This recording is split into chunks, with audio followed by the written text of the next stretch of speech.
I'm cool, Ham. I'm cool, man. Okay. I'm cool. How you let them out? Yeah, this is Redwine. I'm here at SeaTac at the Doubletree Inn across from the airport. I'm with one of the greatest entertainers of all time, one of the biggest selling rap artists of all time, the legend himself, Mr. MC Hammer. What's cracking, Hammer? What's going down, man? Man, it's a pleasure. I mean, it makes me nervous, man, because you used to get me so hyped when I was young, man. But we both OGs now in the game, and I didn't made a platinum. You didn't made the Hall of Fame, and you in this game for real. And you back, and tell us about your new album. Well, the new album is called Full Blast. You know, the first cut that's out now, the video is called Hard Times.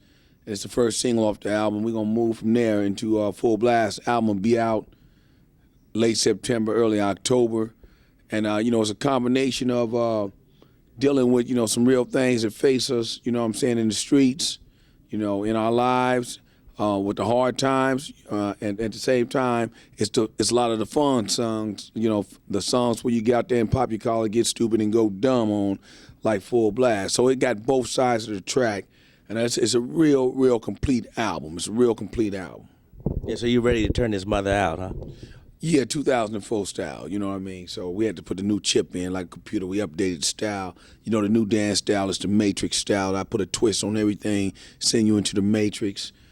So yeah, it's an updated, showing how you do your thing. Yeah, a lot of people out in Seatown don't know this, but I remember you used to go to the club, not Club Broadway, but you used to go to Hollywood Underground when you first had your record, and you was passing it out the trunk, and on the street you was mashing, and you kind of was a pioneer in that kind of game. Tell us about how that all went down back then.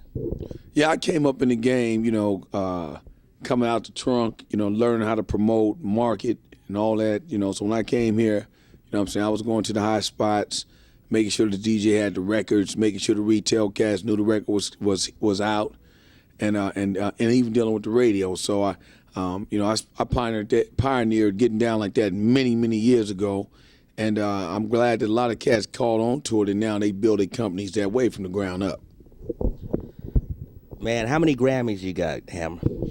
I got 3 or 4 Grammys, probably 2 or 3 Moon Man, 8 American Music Awards, Soul Train Hall of Fame Award, People's Choice Award, 28 gold records in different countries around the world, about 15 platinums in different countries.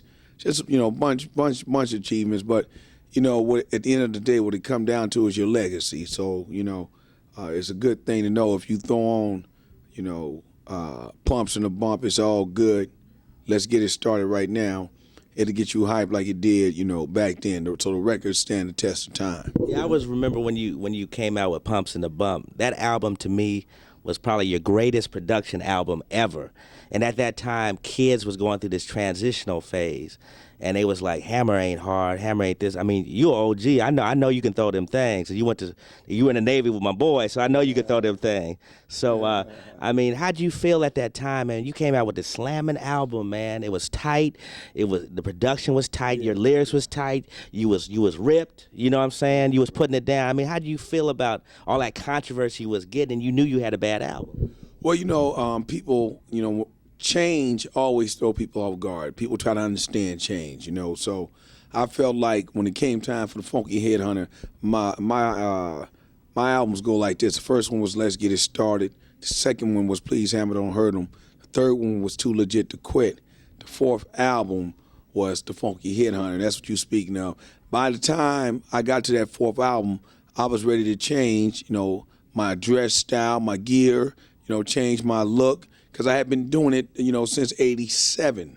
So it was time for something new. So I just I updated my style back then, and they wasn't really ready for it to the extent that, they wanted to put me in a box. But when you listen to the album, The Funky Headhunter, with cuts like It's All Good, cuts cuts like the Funky Headhunter itself and One More Time and, you know what I'm saying, Pumps in a Bump. It's a hot album, you know what I'm saying? And the choreography we did on Pumps in a Bump 1 and 2, and It's All Good, you know what I'm saying, them some mean videos. So when people look back, they realize, you know, I was putting it down when I was doing that, but it was the first album in the next stage or the next step in the MC Hammer career. It was, you know, it definitely was the next piece. You know, it's like when you get this full blast album right now, you know, you're gonna be like, man, this is how it's done. You know what I'm saying? When you see the full blast video where we doing this dancing, and you see the Hard Times video when we in the West Oakland projects, you know what I'm saying, in the Acorns, you know, putting it down and expressing ourselves about what's going on, me, the Stooge players, IP and Pleasure, you see that, you know, this craftsmanship, you know, this expressing myself as an artist in many different aspects is what I do. You know, that's what I do, and I do that to, you know, to a certain level, real mean level. I respect the fact how you coming with your spirituality, and I mean you still coming hard but respectful on records. And I noticed how your crew, I saw your show today, and your crew really respects you, and they don't want to cuss around you. They want to try to follow the way of the Lord, but still be, but still kind of have their edge about themselves. I mean, are you still preaching and you still giving the word? You got your church and everything? Yeah, that's a good question. What you saw in my crew, and you speaking of, you know, off the stage, when you talking about when you met them backstage and met them around, you know, what you find is that, man, even though, you know, a lot of cats is from the inner city, you know, from the hood, they learn, you know, I teach them how to be professionals, you know what I'm saying, that way you can be respected and get your money and raise your family and provide for your family. See, you can't, no matter who it is from the hood, you can't be hood all day. You know what I'm saying? If you're going to be hood all day, you're going to be unemployed. And that's just real talk, you know what I'm saying? So you got to know when to turn the switch on and when to turn the switch off, you know what I'm saying? It's a time and a place for all things. So my cats know, you know, when they can drop their guards, set their guards down and, you know, just relax and talk real and, you know what I'm saying, and be like, you know, that's what's up and this and that and that's what's in. And it's another time when they need to be like, yeah, how you doing? It's nice to meet you. You know what I'm saying? Because now they're trying to get that paper. That's so right.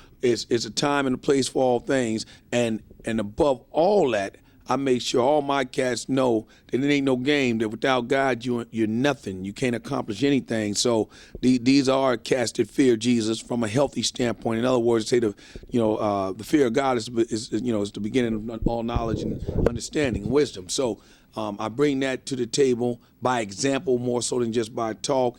And as you can see, my young cats is soaking it up. But at the same time, they keep their edge because that's the way I teach them. You still get to be you. You know what I'm saying? You still get to be you. You still get to be 100% man. That was the beautiful thing about Jesus. He was 100% human, but yet he was also divine. You know what I'm saying? He was both flesh and man. You know what I'm saying? Flesh and spirit. So it's a beautiful thing. Yeah, I know that's real because here we are at the DoubleTree, and upstairs we got a club that's cracking and popping, but Hammer's being a CEO, an example of being like Christ. Even though he could go up there and sign autographs, but he don't want to play. He's about his business, and he's about the Lord's business, and about his family business and the record business. Yeah, well, you know, and that's not to say that I wouldn't go down there and put it down. That ain't, I gets down. I don't, you know, no, I does that. Right now, though, I already got down today. I put it down earlier, you know what I'm saying? So now I tell them, y'all go ahead. Hammer time, getting ready to relax, getting this big old giant, you know what I'm saying, this big old giant jacuzzi right there, put some bubbles in there and all that, and I'm saying the TV is in the wall, so I'm gonna be in this big old tub with the TV in the wall, just, you know, changing the channels, relaxing, just, you know, what? Why I wanna be in a club full of smoke and cigarettes and every cat fiending over, you know what I'm saying, different type of this, that, and the other, you know what I'm saying, nobody really gonna win, no way, your game lacking anyway, but look here, I'm saying I'm gonna be in here with the bubbles, and the whirlpool, and I'm saying, and the remote control with the TV in the wall, relaxing. That's what I'm saying. You got to know when it's time to relax. Can't be so under so much pressure. Why you keep looking for the girl in the club every week anyway? She already saw you, and it didn't go down. I'm just messing. Preach on, Hammer. Preach on. I'm just messing with you. Anyway, you remember how you got her. That's why, you know, don't expect that. When she go haywire on you, you remember where you met her at. That's real. Speaking about party animals, one of your biggest records was you